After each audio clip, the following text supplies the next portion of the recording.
Well, progress so far. I have a huge pile of foam back there again. They came out of here. And yes, it's still wet. All in here. This piece of wood is in not too bad a shape, strangely enough. This area right here was where the ant's nest was. And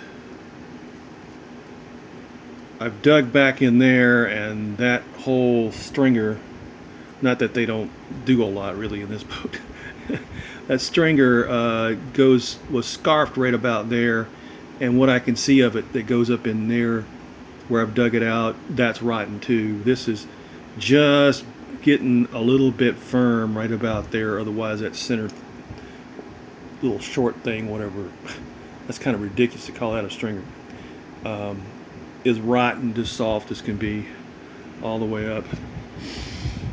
So there's another seam, well, right here.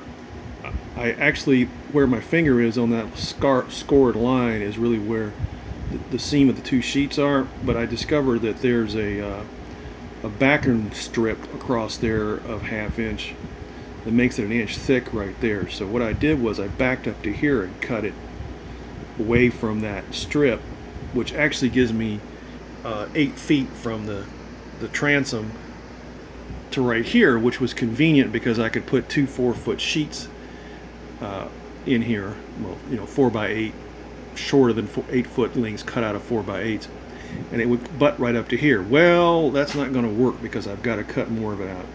So considering how bad it is right in here, I'm just going to throw in the towel, and I'm going to measure from that line right there, which I know is 8 feet from the transom, and I'm going to measure up another 4 feet, which puts me right on that tape line, right up from center a little bit. I kind of wondered why it puts me exactly where it is, because it should be 4 feet from there to the center of the next parting line up there, but it doesn't seem to be that way.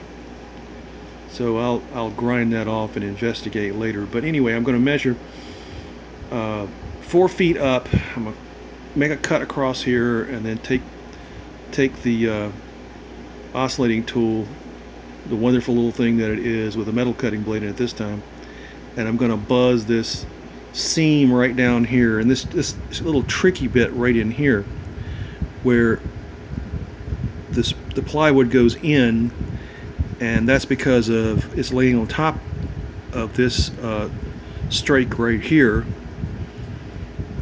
and then this one from the bow folds into that one underneath there, so this piece is full, goes all the way up to the edge of the hull, and this one does with this little cut. Well, I'm going to try to get this piece out of here as much in one piece as I can. I will undoubtedly have to split it down the center like I did the last one, because the foam is pretty decent glue, and it sticks quite nicely. I'd hate to have to pull up a floor that's only been using modern foam and new foam, and it's only been down a few years. It'd just be just about impossible. You have to cut it in little squares, I think, and pop it up. Anyway, so that's where I am now. I'm just gonna measure up from this line here, parallel 4 feet, cut it across, split the seams, and see if I can't pry it up. I've got a pretty strong, this piece of plywood here is pretty good shape, so I got a pretty good point right here to pry up against. So if I can I might get lucky and get the whole thing to pry up, but I got to remember that I got that dash hanging down there, which is going to be a bit of a complication. But we'll see. Usually when you pull it up, if I can cut it here and pull it up that far, it will break the seam and it'll come on out. Oh, but that's for another day.